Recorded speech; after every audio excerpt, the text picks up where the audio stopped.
Assalamualaikum warahmatullahi wabarakatuh. Alhamdulillah, puji dan syukur senantiasa kita panjatkan kepada Allah Subhanahu wa taala. Salat dan salam semoga tercurah dan terimpahkan kepada baginda Nabi besar Muhammad sallallahu alaihi wasallam.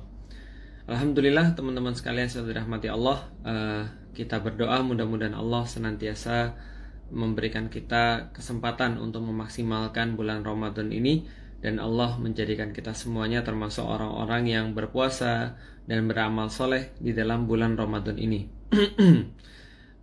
Teman-teman sekalian, dalam live ini sedikit cuma untuk menyapa aja teman-teman sekalian dan coba untuk ngebahas bahasanya relate dengan apa yang terjadi akhir-akhir ini. Teman-teman banyak yang nanya kapan puasanya gitu kan ya, hari ini atau besok, ataupun puasanya ikut mana, ikut Muhammadiyah atau ikut pemerintah dan segala macam.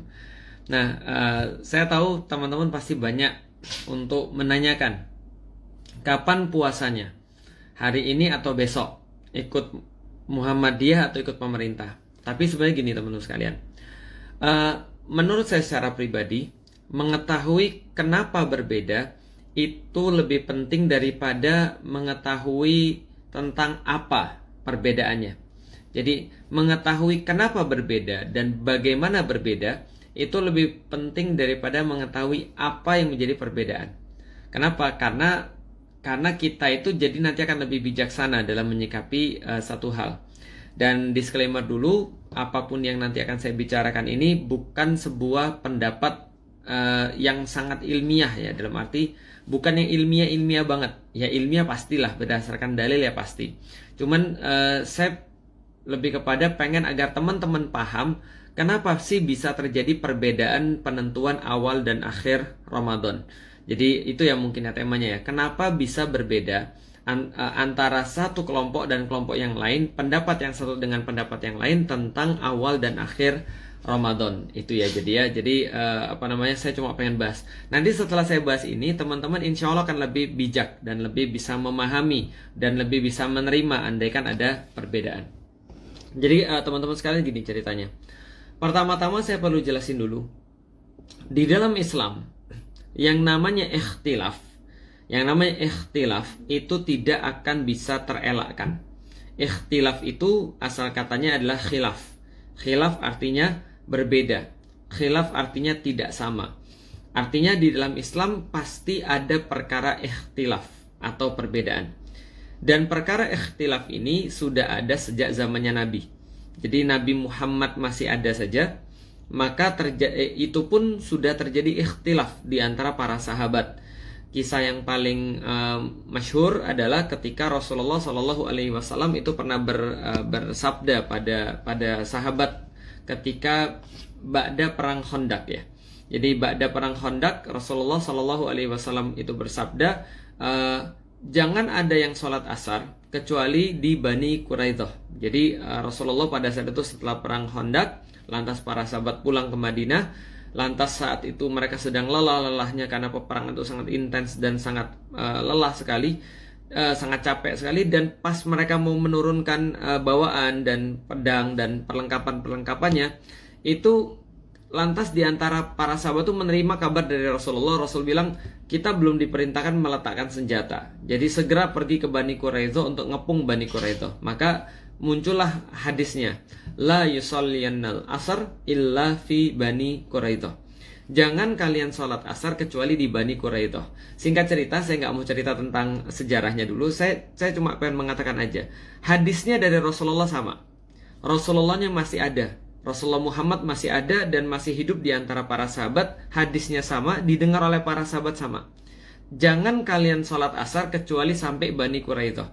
Ternyata dimaknai oleh para sahabat, karena waktu itu mereka berangkat zuhur, maka ketika menjelang maghrib dan mereka pun belum sempat untuk sholat karena mereka pengennya sholat asar di Bani Quraidah, akhirnya menjelang maghrib itu ada yang sholat sebelum sampai Bani Quraidah, dan ada orang yang sholat sesudah sampai Bani Quraidah walaupun sampainya malam, tengah malam. Jadi lihat ya, hadisnya sama, tapi dimaknai oleh para sahabat berbeda. Jadi ikhtilaf itu adalah sesuatu kepastian. Jadi di zaman Rasulullah juga sudah ada ikhtilaf, perbedaan dalam memahami satu teks dalil, satu teks hadis yang sama. Ada yang mengatakan bahwa ya karena kita belum sampai Bani Quraidah berarti jangan sholat dulu. Sebagian muslim berkata begitu. Akhirnya mereka baru sholat ketika sampai Bani Quraidah. Lalu kemudian satunya lagi berpendapat bahwa enggak, kita sudah harus sholat. Tadi itu kata Rasul itu cuma supaya kita nggak leha-leha, supaya kita tuh buru-buru. Tapi kalau belum sampai, ya udah nggak apa-apa, kita tetap sholat sebelum sampai Bani Quraidah.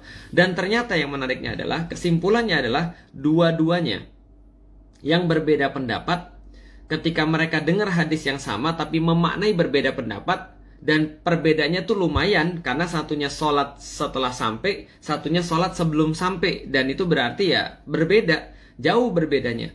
Dan Rasulullah sama-sama meridhoi mereka.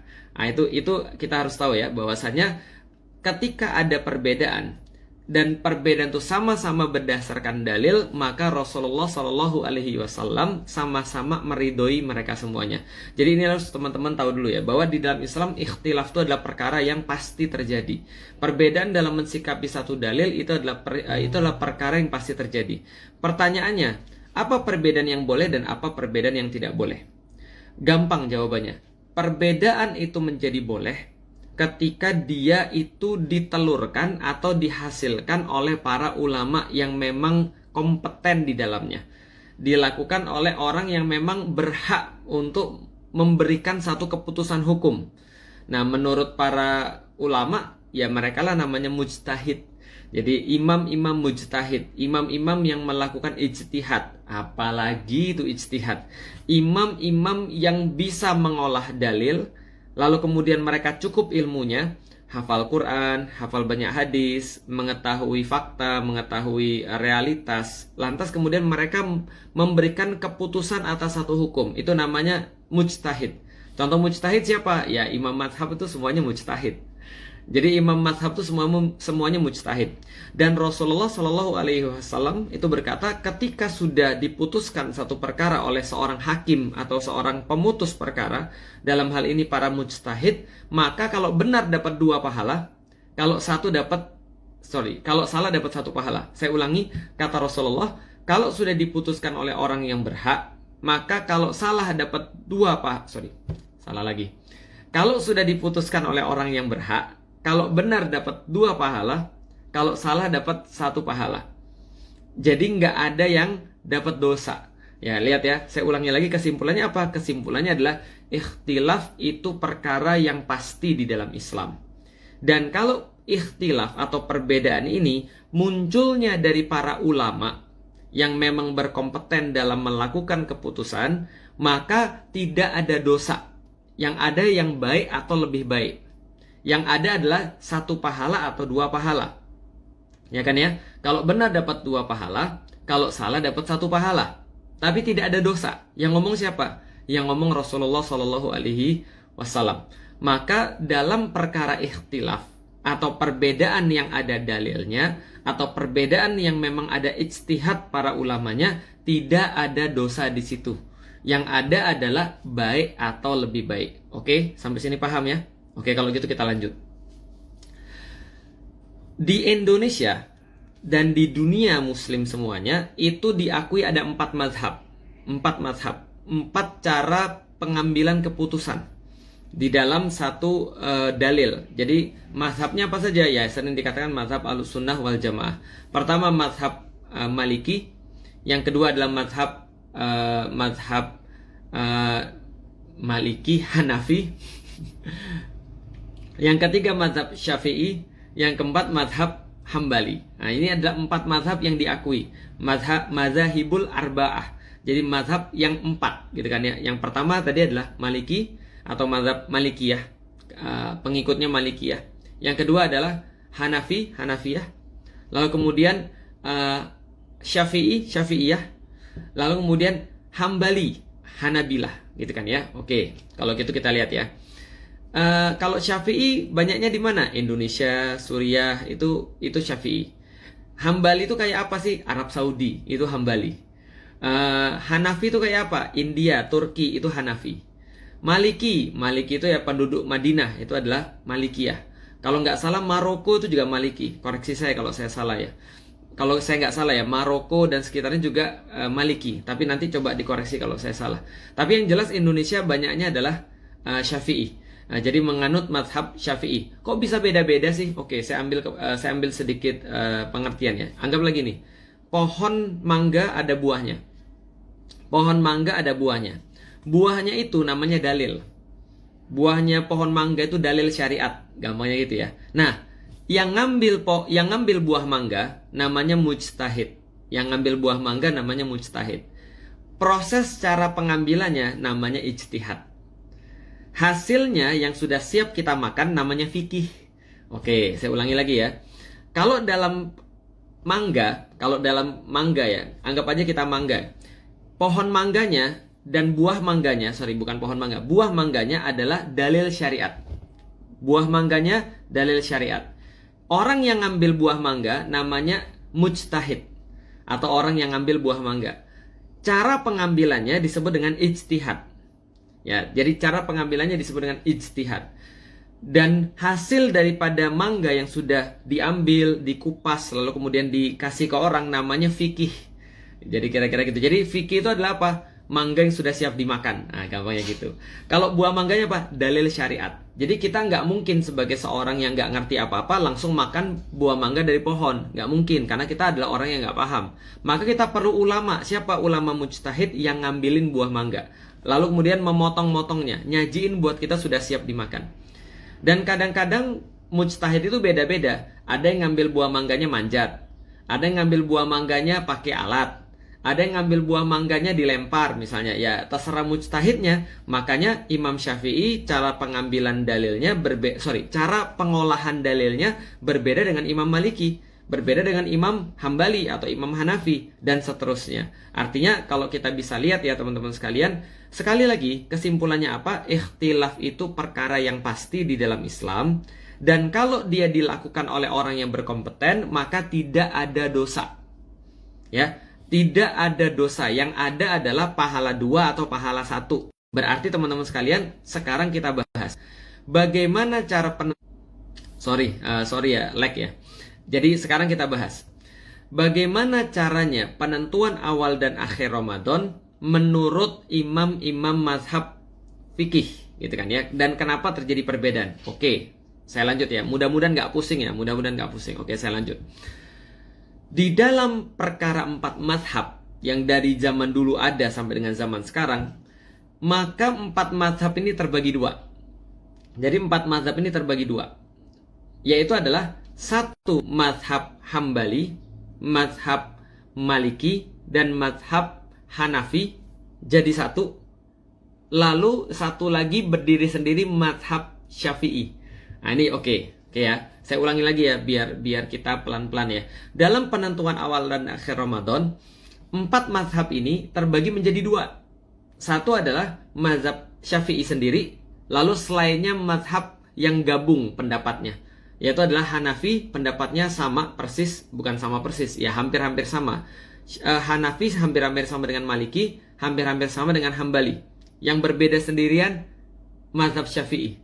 Nanti kita coba lihat kenapa ya. Oke, kalau kita lihat ya, apa pendapat mazhab Syafi'i? Pendapat mazhab Syafi'i adalah namanya ru'yatul hilal lokal. Jadi melihat hilal sebagai tanda munculnya bulan Ramadan locally. Kalau 3 ini internationally. Jadi kira-kira gitu, globally. Oke ya. Nanti saya jawab tuh, saya puasa hari apa dan kenapa alasannya. Dan kenapa teman-teman yang lain nanti puasa hari apa dan alasannya apa. Saya jelasin dulu ini supaya teman-teman ngerti, karena lebih penting mengerti daripada mengetahui puasa hari apa. Lebih penting mengerti kenapa kita puasa di hari ini atau hari kapan. Oke ya. Saya ulangi lagi. Pendapat ulama terbagi 2, 4 mazhab. 1 mazhab Syafi'i yang berpendapat bahwa ru'yatul hilal lokal atau melihat hilal sebagai awal Ramadan lokal. Sementara 3 mazhab yang lain itu semuanya sepakat ru'yatul hilal itu internasional, bukan lokal. Oke ya. Maksudnya apa? Oke, saya bahas lagi. Sorry ya, ini agak bercabang-cabang, tapi ini penting supaya teman-teman bisa tahu. Hilal itu apa sih? Hilal itu penanda bulan baru. Jadi bulan itu kalau seandainya dia baru itu hitam. Nah, nanti muncul tuh kayak kuku ini loh, kuku putih ini muncul. Nah, itu namanya itu namanya hilal. Nah, lihat ini ada kuku putih nih kan, ada bagian putih kuku. Nah, ini adalah namanya hilal. Jadi bulan baru tuh ada sabit kecilnya dikit. Nah, itu namanya hilal, gitu ya. Oke, berarti kalau muncul hilal itu pertanda bulan baru. Maka hilal tuh dilihatnya kapan? Maghrib. Makanya isbat itu pasti maghrib. Sidang isbat, sidang penentuan awal dan akhir Ramadan itu pasti maghrib. Kenapa? Karena hilal munculnya adalah maghrib. Oke, ikutin ya teman-teman sekalian. Kalau kita bicara tentang penentuan awal dan akhir Ramadan, tadi saya bilang ada terbagi dua. Imam Syafi'i dan mazhab Syafi'i ini menganut ru'yatul hilal lokal, sementara 3 yang lain penganut ru'yatul hilal internasional atau global. Oke, saya jelasin. Rasulullah Shallallahu Alaihi Wasallam pernah bersabda, "Sumu li ru'yatihi, wa aftiru li ru'yatihi."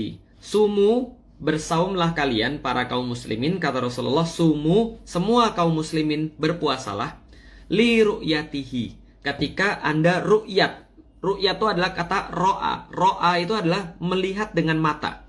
Beda dengan syahid, orang yang menyaksikan. Menyaksikan itu tidak harus dengan mata. Tapi kalau ro'a itu dengan mata. Jadi kalau misalnya sumu li ru'yatihi, melihatlah kalian dengan mata. Hilal itu kalau kelihatan dengan mata maka berpuasalah. Nanti saya jelasin tentang hisab, tapi ini saya jelasin yang ru'yat dulu ya. Oke, maka kata Rasulullah, sumu li ru'yatihi, maka berpuasalah kalian umat muslim ketika kalian melihat hilal dengan mata kalian. Melihatlah hilal dengan mata kalian. Kalau kelihatan hilal, maka berpuasa. Oke ya. Jadi kalau maghrib kita lihat nih di langit, ini contoh ya, ini udah 29 Sya'ban nih. Lalu mulai kita lihat langit, wah ternyata ada hilal, berarti besok puasa. Malam itu udah taraweh, kan gitu kan ya. Itu menurut Imam Syafi'i. Nanti dalilnya sama juga dengan imam-imam yang lain. Tapi saya jelasin dulu, Rasulullah berkata bahwa sumu li ru'yatihi wa aftiru li ru'yatihi. Maka kalian itu berpuasa ketika sudah melihat hilal dengan mata. Wa aftiru, dan berbuka puasalah, dalam arti aftiru itu adalah Idul Fitri, dan akhirilah puasa Ramadan kalian ketika juga melihat hilal. Hilal apa? Hilal Syawal. Oke ya. Awal puasa hilal Ramadan, akhir puasa hilal Syawal. Oke ya, berarti itu dalilnya. Jadi semua 4 mazhab ini sepakat bahwasanya puasa dimulai dengan melihat hilal dengan mata, dan akhir puasa itu ketika melihat hilal dengan mata. Gitu ya. Gimana dengan Muhammadiyah? Muhammadiyah hisab. Nah, itu adalah madhab yang muncul belakangan, atau pendapat yang muncul belakangan. Dan itu boleh nggak? Nanti kita jelasin ya. Intinya teman-teman tahu bahwa perbedaan itu pasti di dalam Islam, gitu ya. Nah, sekarang tergantung kita mau ngambil yang mana nih. Nah, dan kita tahu alasannya, sehingga kita tahu bahwa kita tuh nggak dosa, gitu loh maksudnya. Oke ya, lihat ya. Berarti Rasulullah bersabda, berpuasalah kalian ketika kalian melihat hilal, dan berbukalah kalian ketika kalian melihat hilal. Ada dalil yang lain. Ada pernah orang yang kemudian dia berada di luar kota. Dia berada di luar kota, kemudian dia melihat hilal, lalu kemudian pergi ke kota. Lalu kemudian dia bingung, loh kok kalian belum berpuasa? Maka orang di kota itu bilang, lah kami ini belum melihat hilal karena kemarin tuh mendung. Kalau mendung berarti ya kita belum berpuasa, puasanya besok harinya, karena Sya'ban digenapkan jadi 30 hari. Karena kata Rasul itu bulan kalau nggak 29 ya 30 hari gitu loh. Nggak mungkin 31 hari, dan nggak mungkin 28 hari. Karena di 29 kami nggak bisa ngelihat hilal, maka Sya'ban kami genapkan 30 hari. Kata orang itu, saya udah lihat hilal Ramadan, maka langsung diperintahkan untuk berpuasa. Berarti gampangnya adalah dari dalil-dalil yang ada, kita melihat bahwa satu, berpuasa itu karena melihat hilal. Yang kedua, hilal itu bisa dilihat oleh orang lain untuk seluruh kaum muslimin berpuasa. Saya ulangin, ketika satu orang muslim aja ngelihat hilal, itu sudah cukup alasan untuk seluruh orang muslim berpuasa pada saat itu. Dan bayangkan, dulu tuh wilayah kaum muslimin itu besar banget. Di zamannya pasca Rasulullah meninggal saja, itu wilayah kaum muslimin udah sejazirah Arab. Pada zamannya Khulafaur Rasyidin, itu wilayah kaum muslimin udah dari Maroko sampai dengan Khurasan, gitu kan ya. Jadi itu perjalanan 100 hari kuda, gitu ya. Dan bayangin antum, ketika zaman dulu, kalau satu orang sudah ngelihat hilal, semuanya boleh berpuasa. Tapi masalahnya adalah dulu nggak ada internet, dulu nggak ada HP, Dulu nggak ada yang bicara matla, nanti kita akan sampai ke situ. Yang lihat dulu nggak ada HP, dulu nggak ada internet, dulu nggak ada TV. Maka ketika ada satu orang ngelihat ke satu tempat, dia nggak akan ngabarin ke tempat yang lain tuh. Oh, gue udah lihat hilal, gue udah lihat hilal, gue udah lihat hilal. Besok kita puasa, besok kita puasa, gitu kan ya. Masalahnya nggak ada internet, nggak ada telepon, nggak ada HP, nggak ada juga metode komunikasi. Metode komunikasi yang paling cepat adalah kuda. Ketika kuda itu dijadikan metode komunikasi, maka perjalanan kuda itu paling cepat. Paling cepat itu 120 km per hari. Itu pun kudanya nggak istirahat-istirahat tuh. Itu pun penunggalnya udah mungkin tepar tuh. Karena kita berkuda 10 kilo aja setengah mati gitu ya. Nah ini taruhlah 120 km. Berarti itulah kenapa Imam Syafi'i memberikan sebuah solusi. Nah jadi gini ya, saya ulangi lagi. Di antara 4 mazhab terbagi 2. Yang 3 meyakini bahwasanya ru'yat itu satu orang bisa untuk seluruh dunia. Tapi masalahnya karena belum ada metode komunikasi yang canggih pada saat itu, itulah jeniusnya Imam Syafi'i. Nah, itulah jeniusnya Imam Syafi'i. Kenapa jeniusnya Imam Syafi'i? Imam Syafi'i kemudian dan juga imam-imam mazhabnya berkata bahwa penentuan Ramadan melihat hilal, iya semuanya sepakat. Hanya saja hilalnya boleh dilihat oleh setiap daerah. Itulah namanya matla. Bahwasanya setiap daerah bisa menentukan Ramadannya sendiri setelah melihat langit sendiri, melihat hilal sendiri. Kenapa? Karena percuma. Kalau nanti internasional, satu orang di Maroko ngelihat ngasih tahu ke Mekah lama. Dari Mekah juga ngasih tahu ke Khurasan lama. Lebih baik melihat sendiri-sendiri. Berapa batasnya? Batasnya 120 km. Atau 24 farsah pada zaman dulu. Artinya adalah kalau kita lihat Imam Syafi'i memberikan solusi pada zaman itu. Ketika belum ada komunikasi yang keren, belum ada komunikasi yang canggih gitu maksudnya. Oke, saya ulangi ya. 4 mazhab ini sepakat bahwa memulai puasa harus dengan melihat hilal. Bedanya adalah yang 3 ini bilang internationally. Satu orang melihat, semua boleh berpuasa. Oke ya. Yang satu Imam Syafi'i jenius di zamannya. Maka kemudian beliau berkata tidak usah satu orang semuanya. Semua orang melihat sendiri aja. Nanti kita batasin tempatnya. Maka di tempat ini ada satu yang menentukan. Di tempat ini ada satu yang menentukan. Di tempat ini ada satu yang menentukan. Itu menurut Imam Syafi'i. Nah, sekarang teman-teman tahu. Kalau yang puasa hari ini berarti mengambil mazhab siapa? Ya mengambil keputusan mazhab Hanafi, Maliki, Hambali. Yaitu adalah melihat pendapat bahwa pendapat satu orang yang melihat hilal itu seluruh kaum muslimin sudah boleh berpuasa. Karena dalilnya sumu, berpuasalah kalian kaum muslim, kata Rasulullah, li ru'yatihi, ketika kalian melihat hilal. Dan kalau misalnya yang ikut pemerintah, ya itu lebih dekat kepada pendapatnya Imam Syafi'i. Walaupun kita juga merasa nggak tepat juga gini, karena matla itu kan ditentukan per daerah, bukan ditentukan per negara kayak sekarang. Karena apa bedanya matla di Jakarta sama matlanya di Kuala Lumpur? Sama gitu kan ya. Daerahnya lintangnya sama, tapi perbedaannya cuma gara batas-batas teritorial kan gitu ya. Tapi lah kita bahas nanti. Yang jelas teman-teman sekarang tahu yang puasa hari ini, contoh misalnya kenapa puasa hari ini? Karena di Arab Saudi sudah melihat hilal. Dan saya mau berpuasa internasional karena umat muslim semuanya satu. Walaupun perbedaan waktunya ada gitu kan ya, tapi umat muslim semua satu dan ada dalilnya dan boleh saja. Tapi kan berbeda waktu. Iya, berbeda waktu, beda gini. Kalau sholat di Arab Saudi, kita sholat beda dan kita harus ngikutin waktu setempat. Kenapa? Karena sholat mengikuti matahari. Tapi kalau misalnya puasa itu ngikutinya bukan matahari, ngikutinya bulan. Dan pergantian bulan itu yang menentukan kita berpuasa gitu kan ya. Nah artinya kalau kita berbicara kalau misalnya lihat Arab Saudi perbedaan sama Indonesia cuma sekitar berapa? 4 jam ya. Nah dan kita duluan 4 jam lah, berarti ya harusnya sama harinya gitu loh maksudnya. Dan itu boleh. Jadi kalau yang hari ini berpuasa itu karena dalilnya, karena pemerintah Arab Saudi dan pemerintah-pemerintah yang lain ada yang melihat hilal pada kemarin dan mereka sudah berpuasa hari ini. Boleh nggak? Boleh. Nah, itu adalah dalilnya. Tapi kalau ikut pemerintah, dalilnya ada nggak? Ada. Dalilnya apa? Tadi, Imam Syafi'i menentukan bahwa setiap daerah boleh menentukan hilalnya sendiri. Artinya dua-duanya itu sah. Dua-duanya itu boleh. Menurut pendapat syar'i, ada pendapat syar'inya. Artinya tidak dosa. Gitu kan ya. Mau puasa hari ini? Ada dalilnya? Ada. Mau puasa besok? Ada dalilnya? Ada. Lalu gimana kemudian kalau Muhammadiyah hisab? Ya ada dalilnya juga. Gitu kan ya. Karena mereka meyakini bahwa di dalam Al-Quran peredaran bulan, peredaran benda-benda langit itu karena ada perhitungan. Dan karena ada perhitungan itulah kemudian mereka menghitung. Karena secara hisab itu sudah bisa ditentukan ijtima'nya bulan itu kapan. Ijtima' itu adalah bulan baru itu kapan. Sehingga sudah bisa ditentukan kapan mulai berpuasa. Ya setidaknya apa namanya ya itu berdasarkan hitungan gitu kan ya. Artinya oke, sekali lagi intinya apa yang pengen saya bahas? Saya skip dengan seluruh proses penjelasan saya tadi. Artinya, secara umum secara umum awal Ramadan dan akhir Ramadan mulai puasa itu ada 3 mazhab. Bukan 3 mazhab. Ada tiga pendapat. Pendapat pertama, ru'yat hilal internasional atau ru'yat hilal global. Siapa saja? Maliki, Hanafi, Hambali.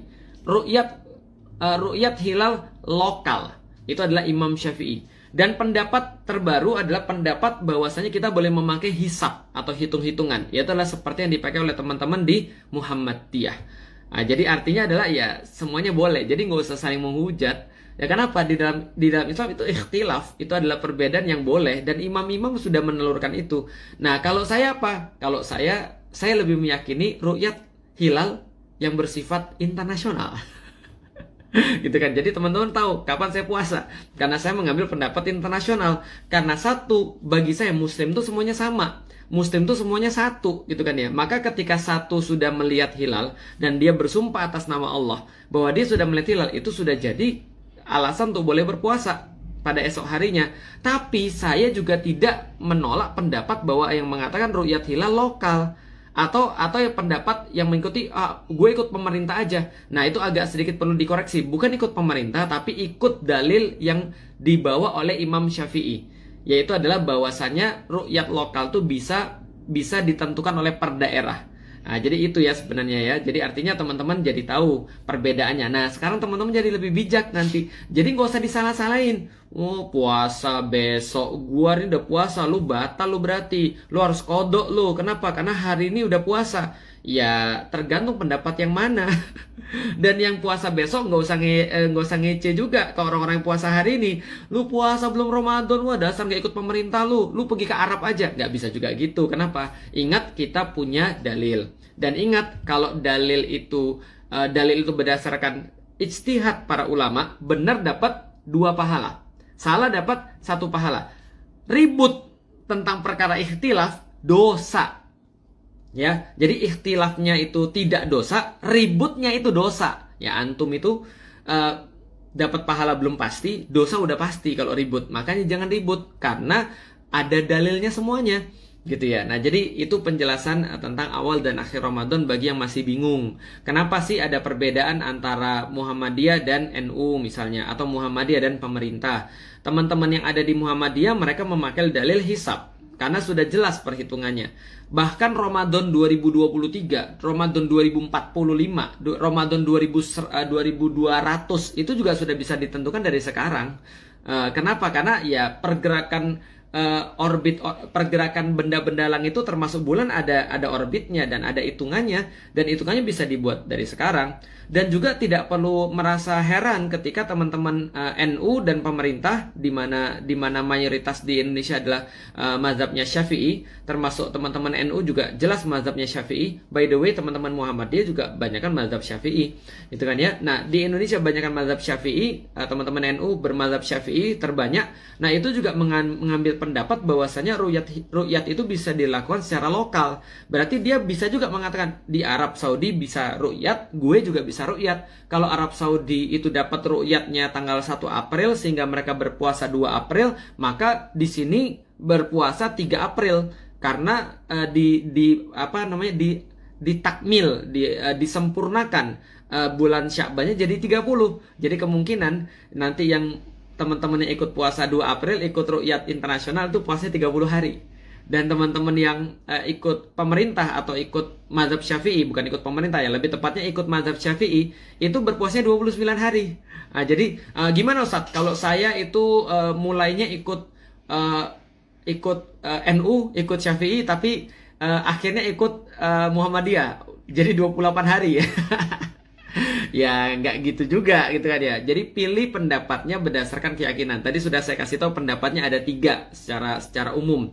Secara dalil 4 mazhab ada 2, yaitu adalah Imam Syafi'i sendirian dan selainnya adalah 3 imam yang lain.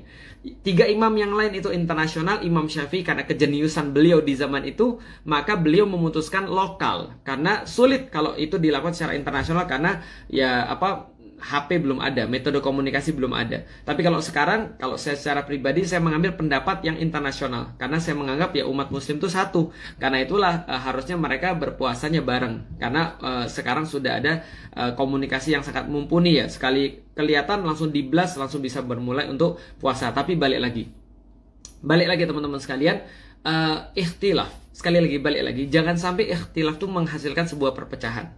Karena kalau ikhtilaf itu dua-duanya dapat pahala, walaupun satunya pahalanya lebih tinggi daripada pahala yang lain, benar atau lebih benar gitulah. Baik atau lebih baik, bukan baik atau buruk. Ikhtilaf bukan perkara baik atau buruk, tapi baik dan lebih baik. Jadi jangan sampai kita ribut gara-gara ikhtilaf. Karena kalau ribut gara-gara ikhtilaf, maka kita justru dapat dosa, bukan dapat pahala. Gitu ya. Itu yang teman-teman sekalian. Hari raya sama nggak? Kemungkinan besar sama hari rayanya. Kemungkinan besar. Jadi kemungkinan besar hari rayanya sama. Kemungkinan besar. Cuma awalnya mungkin agak beda aja. Tapi wallahualam bishawab nanti kita lihat ya. Karena yang namanya perbedaan itu ya pasti ada. Nanti kita coba lihat. Yang jelas teman-teman dari live ini saya berharap teman-teman paham kenapa bisa berbeda. Dan teman-teman paham dan bijak dalam menyikapi perbedaan itu. Jadi mudah-mudahan teman-teman menjadi orang-orang yang baik, teman-teman menjadi orang-orang yang tidak mudah ngegas, karena teman-teman sudah tahu alasan kenapa berbeda. Iya, ini nanti live-nya akan saya simpan dan saya simpan selama beberapa waktu aja ya. Setelah itu saya hapus. Kenapa? Malu, karena penjelasannya itu tidak terlalu ilmiah gitu kan ya. Saya cuma memotong-motong beberapa penjelasan aja, nggak in-depth gitu ya. Karena kalau in-depth ribet nanti teman-teman, nanti pusing lagi, nanti jelasin lagi tentang dalil ini, derajat hadis dan segala macam, nanti riweh. Lebih baik saya sederhanakan aja, intinya kayak gitu. Kan tujuan saya bukan teman-teman supaya paham secara in-depth, tapi tujuan saya adalah teman-teman paham kenapa bisa berbeda, bagaimana bisa berbeda, dan seperti apa dalam menyikapi sebuah perbedaan. Oke, salam buat keluarga teman-teman sekalian. Selamat berpuasa bagi teman-teman yang hari ini sudah mulai berpuasa dan mengambil pendapat ru'yat internasional atau pendapat hisab. Dan selamat mempersiapkan ibadah puasa bagi teman-teman yang mengambil pendapat ru'yat yang bersifat lokal. Dan mudah-mudahan kita semua Allah karuniakan Ramadan yang terbaik, rukuk kita diterima, sujud kita diterima, istighfar kita diterima, doa-doa kita makbul, dan tentunya Allah menyelesaikan kita sampai bulan Ramadan, dan mudah-mudahan kita mendapatkan malam yang lebih berarti, lebih bernilai daripada 1000 bulan. Mudah-mudahan teman-teman sekalian yang punya sakit diangkat sakitnya, dipermudah kemudian puasanya, dan Allah jadikan keluarga kita sebagai keluarga yang sakinah, mawaddah, warahmah. Assalamualaikum warahmatullahi wabarakatuh. Dadah.